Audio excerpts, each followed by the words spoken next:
Octopuses are weird. They can unscrew jars, solve puzzles, open locks, and escape sealed tanks, not out of panic, but out of curiosity. They've been seen walking on two arms like land creatures, collecting shells and rocks for shelter, even stealing cameras from divers. They can copy other animals, flatten themselves like a flounder, spread their arms like a lionfish, or slither like a sea snake to scare off predators. Well, a few days ago, I just saw this clip of an octopus carrying coconut shells across the ocean floor. At first, it looks almost comical, but what it's doing is far from random. This octopus is preparing for something that hasn't happened yet. When danger comes, it fits itself inside the shells, closing them together like a portable shelter. To scientists, that single act is extraordinary. It shows foresight, the ability to imagine the future and plan for it. Now, some scientists debate whether this counts as true tool use, a behavior once thought to exist only in humans, apes, and a few birds, or just really clever shelter-seeking behavior. But here's what's undeniable.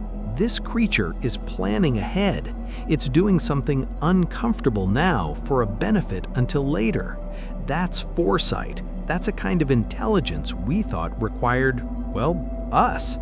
And that's where the mystery begins, because this animal isn't a mammal or a bird. It's a mollusk, a relative of clams and snails, soft-bodied, solitary, short-lived, yet somehow capable of complex, adaptable intelligence. This small act, an octopus carrying pieces of the ocean floor to build its own shelter, forces us to question everything we thought we knew about evolution and what it truly means to be intelligent. And this is just the beginning of how weird octopuses get. They've been filmed bouncing pill bottles like toys, jetting water at lights to turn them off for fun, unscrewing jars from the inside, and escaping from tanks to hunt in neighboring aquariums before returning home by morning. One octopus in New Zealand became so notorious for breaking out to eat sharks that the aquarium had to install motion sensors. But here's the thing that should absolutely blow your mind. Intelligence evolved twice on Earth, once on our branch of the tree of life, and once completely independently in cephalopods. And the octopus is the strangest proof of that split. Because if you've ever heard the phrase, intelligence requires society, you'd expect smart animals to be social. Dolphins, elephants, crows, primates, they all live in complex groups. But octopuses, they're loners, solitary hunters who spend most of their lives avoiding each other, except to mate. So how did a creature with no friends, no family structures, and arms that can literally think for themselves become one of the most intelligent invertebrates on the planet? To understand just how bizarre octopuses really are, we need to examine their nervous system. And I mean really examine it, because what we find there challenges every assumption we have about how intelligence is supposed to work. Humans and other vertebrates possess centralized nervous systems. The brain serves as the primary processing center, with the spinal cord distributing commands to the peripheral nervous system. It's a hierarchical structure, one central authority coordinating all movement, sensation, and response. The octopus's nervous system follows an entirely different blueprint.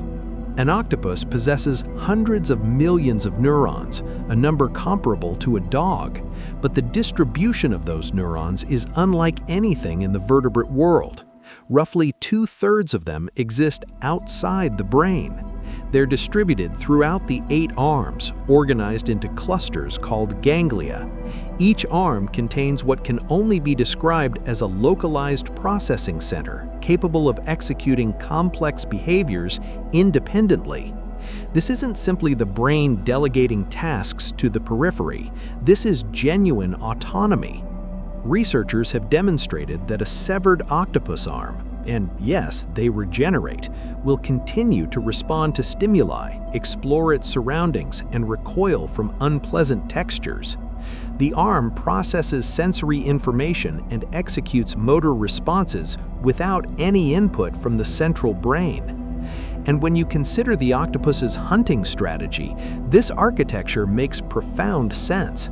Octopuses squeeze into crevices, probe inside holes, reach beneath rocks, often into spaces where the eyes cannot observe. Those arms need to make rapid decisions about what constitutes prey, what poses danger, and what is merely substrate.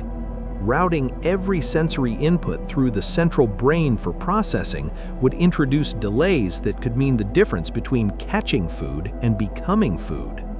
So the central brain appears to handle executive functions, strategy, navigation, memory, while the arms manage tactical operations. But the sophistication goes deeper than simple touch. Each arm is covered with suckers, and each sucker is densely packed with chemoreceptors. An octopus doesn't just feel objects, it tastes them simultaneously. Every surface contact provides both tactile and chemical information. The arms are constantly sampling the chemical composition of their environment, creating a sensory map that has no equivalent in human experience. And their visual system presents its own fascinating story. Octopuses possess camera-type eyes, lens, iris, retina, the same fundamental architecture as vertebrate eyes.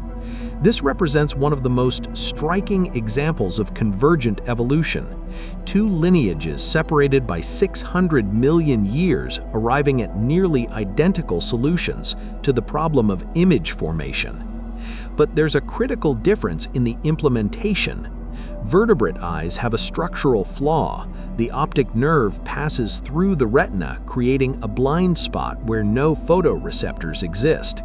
This is a consequence of how our eyes developed during evolution, with the neural wiring ending up on the wrong side of the light-detecting cells.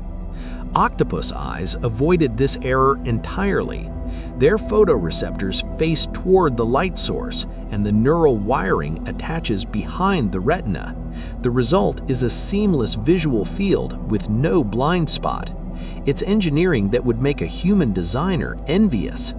They also possess the ability to detect polarized light, the directional oscillation of light waves, something entirely outside human perception. This capability allows them to detect transparent prey like jellyfish, perceive contrast in environments where color differences are minimal, and possibly even communicate through polarized skin patterns invisible to most predators. Which brings us to perhaps the most perplexing aspect of octopus vision. The strong evidence suggests they are functionally colorblind. This seems impossible. How can an animal that modulates its body color with extraordinary precision lack color vision? The current scientific thinking points towards an elegant solution. Their skin might perceive color independently of their eyes.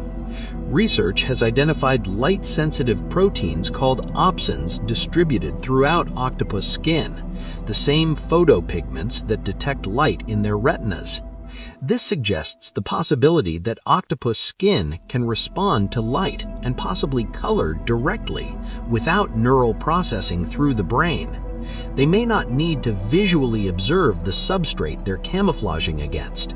Their skin might detect it directly and respond accordingly. This represents a fundamentally different model of perception. We construct a visual representation of our environment through our eyes and interpret it in our brain. Whales echolocate through water, building acoustic maps of their surroundings through sound. Octopuses appear to perceive through distributed sensation, taste, touch, possibly even direct photoreception through skin. Intelligence, it turns out, isn't constrained to one sensory modality or one processing architecture. It emerges wherever complex problems require sophisticated solutions. The camouflage capabilities of octopuses have captivated observers for centuries, but the mechanisms underlying this ability are far more sophisticated than most people realize. And critically, they operate through principles entirely different from other color-changing animals. Consider the chameleon, Often cited as the pinnacle of color-changing ability, chameleons modulate their appearance by adjusting the spacing of nanocrystal lattices within specialized skin cells called iridophores. This structural reorganization alters which wavelengths of light are reflected, changing the animal's perceived color. The process takes several seconds to complete, and research indicates chameleons employ color change primarily for social signaling and thermoregulation rather than camouflage.